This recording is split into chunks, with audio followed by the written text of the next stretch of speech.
Oke, kembali lagi bersama saya Gede Ganindra dan kali ini akan membahas tentang kelebihan dan kekurangan Honda Supra Getner 150 Manufacture Year 2018. Ya, jadi saya kemarin kita kan sudah bahas tentang reviewnya, sekarang kita bahas tentang kelebihan dan kekurangan dari motor ini. Kelebihan yang pertama yaitu adalah desainnya yang keren. Ya, jadi kalau dilihat dari depan misalkan, dilihat nih dia desainnya tuh keren ya, nggak aneh-aneh. Yang penting dia benar-benar besar, gagah, dan ada desainnya benar-benar lancip-lancip gitu. Nah, dilihat dari depan, samping, belakang, ini motor ini desainnya bagus, nggak ngebosenin gitu. Nah, lihat, jadi benar-benar gagah rasanya kalau naik motor ini. Kemudian yang kedua yaitu adalah kuncinya. Kemarin saya lupa nyebutin video review ya, kuncinya dia kayak gini. Biasa sih sebenarnya, belum kilas, tapi cuma ini kunci mirip sama kepunyaan Honda CBR atau Honda CB 150, persis kuncinya, cuma bedanya ini enggak ada hitam-hitamnya sini ya, dia bener-bener kayak gini doang. Jadi kalau misalkan orang mikirnya kan, orang kan biasanya nggak merhatiin kunci. Nah misalkan pergi ke alumni atau ada yang pengen pamer kuncinya kayak gini ya, bisa dikira anda bawa Honda CBR atau Honda CB.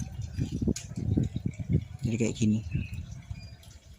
Terus kelebihan berikutnya yaitu adalah ada pada speedometernya. Speedometernya ini karena versi lama dia bentuknya kayak gini. Dia tachometer yang besar dengan secara analog, dan speedometer digital kecil sini tapi cuma lumayan bagus. Nah, layar MID ini kalau misalnya kita kontak on ya, animasinya tuh banyak, 6 speed DWC 150 cc. Nah, animasinya banyak gitu. Kalau yang versi terbaru kan dia full digital, langsung ke format maksimal gitu aja. Sedangkan kalau yang ini kita kontak on tuh rasanya menyenangkan gitu. Kalau kontak on banyak animasinya. Nah kayak gini tuh, animasinya memang banyak sekali. Nggak banyak sih, cuma 3 doang, 6 speed DWC sama 150 cc, cuma itu aja sih.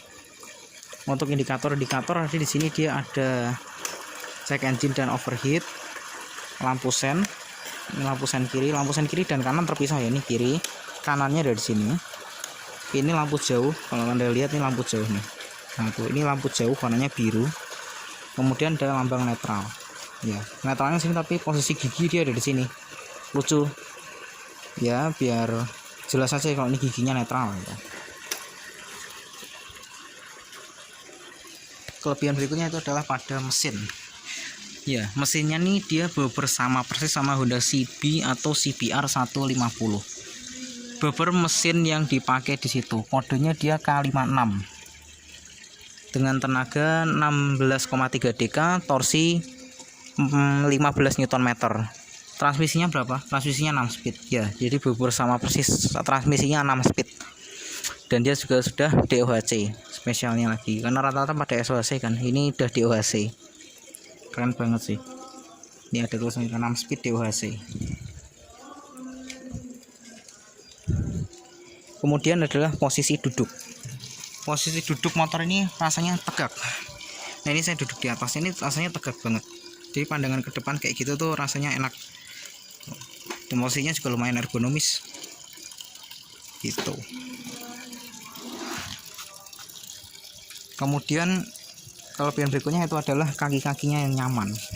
Buat saya ini kaki-kakinya enak banget kalau misalkan kena jalan keriting, jalan bergelombang, walaupun dibilangnya keras ya.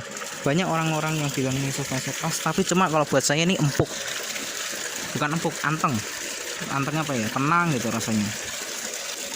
Entah yang depan ataupun belakang dia juga rasanya tenang gitu, nggak banyak getaran segala macam.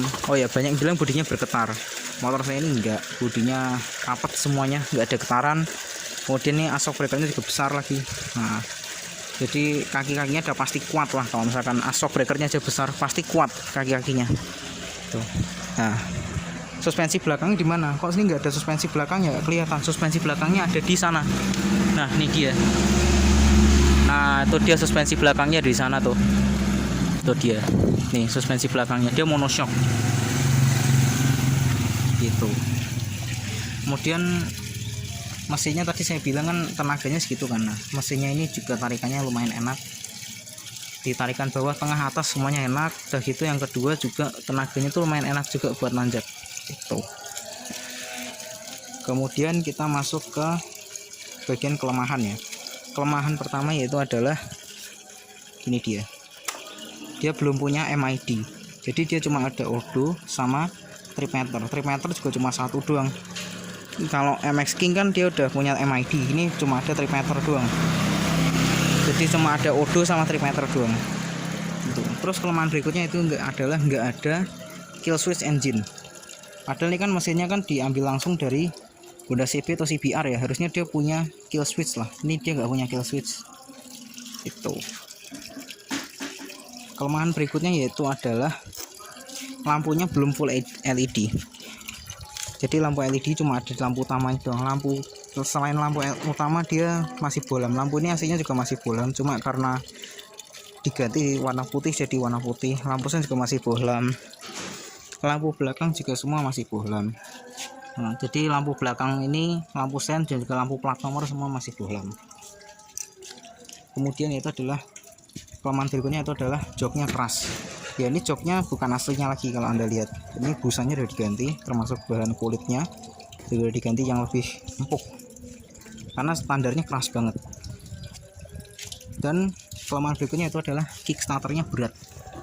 Saya udah pernah coba kickstarternya dan memang bener-bener berat kickstarternya ya, tapi ya masih Honda masih begati lah, masih kickstarter motor ini, karena Honda CB, Honda CBR udah nggak punya kickstarter, ini masih ada.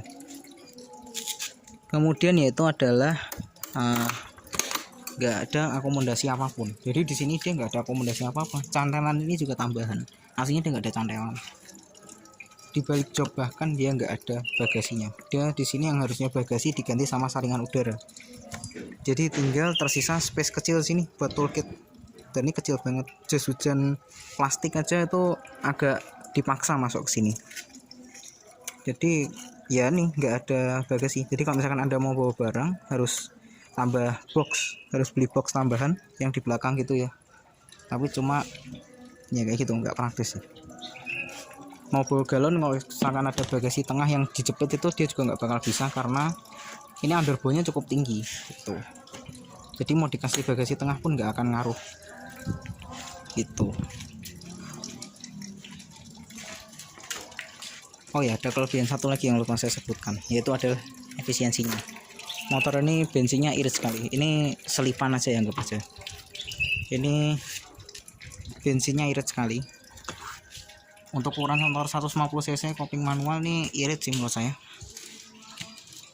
Tapi tergantung medannya juga sih. Kalau medannya ini seringan dipakai nanjak-nanjak ke Gunung Pati, kalau tahu di Semarang itu.